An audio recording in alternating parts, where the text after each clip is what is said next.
Welcome back to Every Disney Movie Ever. My name is Jess, and I'm attempting to watch every Disney movie ever. Today, I'm going to talk about The Absent-Minded Professor. For those of you who don't know, The Absent-Minded Professor is the original Flubber. Fred MacMurray and Tommy Cook are back. They're both in The Shaggy Dog, and now they're both in The Absent-Minded Professor, and it's good to have them back again.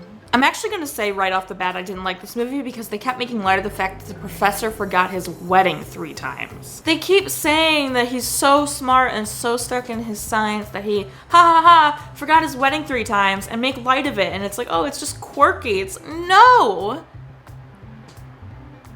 If he forgot his wedding once, that's it. How do you forget your I didn't think that was funny. I didn't think it was cute. And they still let her marry him at the end. It's not cute. It's not funny. It's not quirky. It doesn't make him, he's a grown man. He creates Flubber. So for those of you who don't know, Flubber is a new kind of energy that's physical. It's a physical form of energy that you take. And you can, as long as you put gamma radiation on it, which isn't safe, you can make it do stuff like fly. Tommy Kirk's dad in this movie, Mr. Hawk, is deplorable. Tommy Kirk's character is failing the professor's class, so he can't play basketball, and he's the star player, so without him, they're going to lose. And everyone's at the basketball game, including the professor, and they're losing, and everyone's really upset and blaming the professor for failing the kid, so the professor sneaks in and puts Flubber on all the players' shoes, so they win. That completely defeats the point of the punishment of a bad grade. And he cheats, and the whole crew is like, oh my god, how can they jump so high all of a sudden? This is definitely shady. It's like they're obviously cheating. What is with this movie? Can you tell I'm angry at this movie?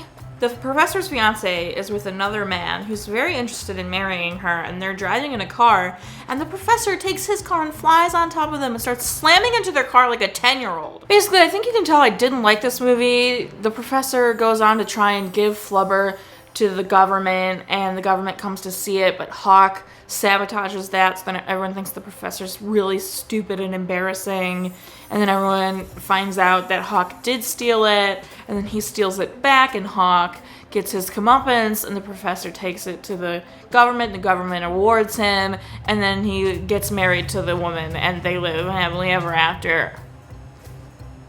As you can tell, I did not enjoy this movie very much. It's not my cup of tea. The cinematography was good, and the lighting reminded me of the Shaggy Dog, very harsh shadows, horror movie feeling at times. I also think maybe Fred MacMurray isn't my cup of tea. I didn't like him in Shaggy Dog, and I also didn't really enjoy him in this. I couldn't get over the fact that they were just being like, haha, when very serious things were happening. So yeah, this was the first Disney classic that I didn't really like. I give it 2 Flubbers out of 10. Our total movie count is... Parent death toll and cry count are still the same. If you want to keep up with what movie I'm watching when, follow me on Instagram or Twitter and you will find out what movie I'm watching when. I put out videos every Monday and Friday. Until next time, comment, like, and subscribe, but I'm not in charge of your life. You are, so you do you, and don't be Mr. Hawk or the professor about it.